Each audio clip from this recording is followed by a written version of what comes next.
ఓం శ్రీ మాత్రే నమః. ఓం శ్రీ గురుభ్యో నమః. అందరికీ నమస్కారం. భారతీయ హిందూ సాంప్రదాయానికి స్వాగతం. నా పేరు తాడి ఈశ్వరి. ఈరోజు మన టాపిక్లో పిల్లలు సైకోలుగా ఎందుకు మారుతారో మనం ఈరోజు వీడియోలో తెలుసుకుందామండి. పిల్లల్లో అటువంటి సైకోతత్వం, అటువంటి మూర్ఖత్వం ఎందుకు వస్తుందో తెలియాలంటే మీరు రాక్షసుడు అనేటటువంటి ఒక సినిమాని చూసారంటే మీకు ఇది చాలా స్పష్టంగా తెలుస్తుందండి. ఈ సినిమాలో ఒక అబ్బాయి పుట్టుకతోనే ఒక ముసలివాడిలా పుడతాడనమాట. అయితే ఆ అబ్బాయిని చూసి స్కూల్లో ఉన్నటువంటి పిల్లలు, అతని ఫ్రెండ్స్, అతని టీచర్స్‌తో సహా అతన్ని ఎగతాళి చేసి ఎన్నో రకాలుగా అవమానాలు చేస్తూ ఎంతో ఆ పిల్లోడిని హింసిస్తూ ఉంటారనమాట. ఇదంతా కూడా ఆ పిల్లాడి తల్లి ఎప్పటికప్పుడు ఓదారుస్తూ ఉన్నా కూడా ఆ అబ్బాయికి వాళ్ళలా హింసించడం ఇదంతా భరించలేక ఏమైపోతుందంటే లోపల లోపల అతని బాధ ఎక్కువైపోయి నన్ను అవమానించిన వాళ్ళందరినీ కూడా నేను చంపేస్తాను అని చెప్పి ఒక సైకోగా మారిపోతాడనమాట. అలా ఒక సైకోగా మారిపోయి అతన్ని అవమానించిన వాళ్ళందరినీ కూడా ఒక్కొక్కరిని చంపేస్తూ ఉంటాడనమాట. నిజంగా కూడా ఇప్పటికీ మన సమాజంలో అటువంటి లోపాలు ఉన్నటువంటి పిల్లలు ఎంతో మంది ఉన్నారు. పిల్లలే కాదు, ఎంతో మంది పెద్దవాళ్ళు, ముసలివాళ్ళు ఎంతో మంది ఉన్నారు. భగవంతుడు అందరికీ అన్నీ ఇవ్వడండి. కొంతమందికి కొన్ని లోపాలు పెడుతూ ఉంటాడు. అదే లోపం మనకు పెడితే మనం ఎంత నరకం చూస్తామో, మనం ఎంత బాధపడతామో అవతల వాళ్ళు కూడా అదే విధంగా వాళ్ళు కూడా బాధపడుతూ ఉంటారు కదండి. మనకి ఆ మాత్రం కనీస జ్ఞానం కూడా లేకపోతే ఇంకెందుకండి మనకి మనిషి జన్మ. ఒకరికి లోపాలు ఉన్నాయి కదా అని వాళ్ళని వేలెత్తి చూపిస్తూ ఉంటే మరి మనలో మాత్రం ఎటువంటి లోపాలు లేవా? ఎటువంటి లోపాలు లేకుండా మనం ఉన్నామా? మనం పైకి చాలా అందంగా కనిపించవచ్చు, కానీ మన లోపల ఎన్ని లోపాలున్నాయి? లోపాలున్నాయని మనం అవతల వాళ్ళు వేలెత్తి చూపించినప్పుడు మన మనసు ఎంత లోపంతో ఉంది అది ఆలోచించండి.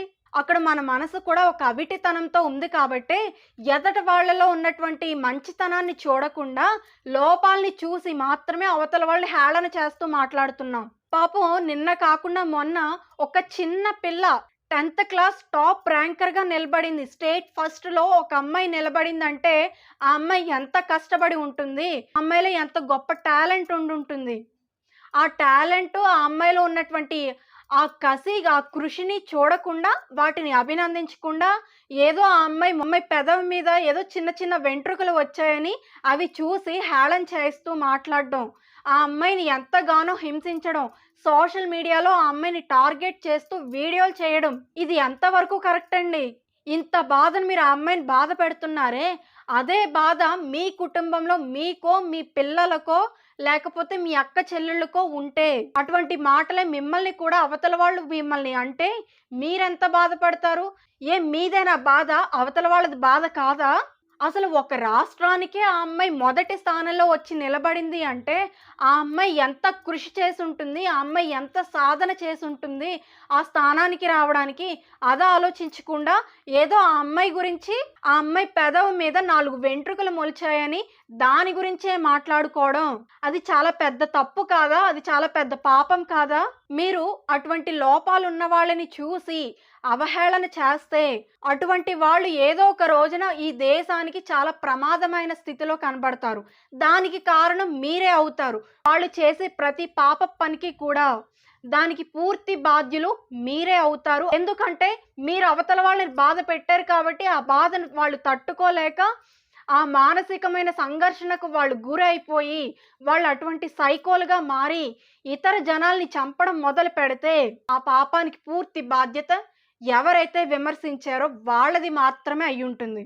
ఇది గుర్తుపెట్టుకోండి ముందు. కాబట్టి పుట్టుకతోనే ఏ మనిషి చెడ్డవాడైపోడు. వాళ్ళు పెరిగిన పరిస్థితులు, వాళ్ళు ఎదుర్కొన్నటువంటి అవమానాలు ఇవన్నీ కూడా వాళ్ళని కూడగట్టుకొని వాళ్ళని హంతకులను, నేరస్తులుగాను నిలబడతాయి. వాళ్ళలా నేరస్తులుగా నిలబడింది మన వల్లే అయితే ఆ పాపం మనల్ని ఊరికే వదిలిపెట్టదు. ఇది గుర్తుంచుకోండి. అటువంటి లోపాలు ఉన్న వాళ్ళని హేళన చేయకుండా వాళ్ళలో ఉన్నటువంటి మంచి సుగుణాలను చూసి వాళ్ళని మెచ్చుకొని మనం ఆనందించినప్పుడు మనం కూడా ఒక మెట్టు ఎదిగినట్లు అవుతుంది. భగవంతుడి దయ వలన ఆ అమ్మాయి ఇంకా ఇంకా ఉన్నతమైన స్థితులకు వెళ్ళాలని, ఆ అమ్మాయి ఇంకా ఎన్నో సాధించాలని, ఎన్నో మంచి పనులు చేయాలని మనస్ఫూర్తిగా కోరుకుంటూ సెలవు తీసుకుంటున్నానండి. ఈ వీడియో కనుక మీకు నచ్చినట్లయితే తప్పకుండా లైక్ చేసి, షేర్ చేసి, సబ్స్క్రైబ్ చేసుకోండి. మరిన్ని ఇంట్రెస్టింగ్ వీడియోస్ కోసం మన ఛానల్ను సబ్స్క్రైబ్ చేయండి. మనం మరలా మరొక మంచి వీడియోతో కలుద్దాం. సర్వం శ్రీ ఈశ్వరార్పణమస్తు.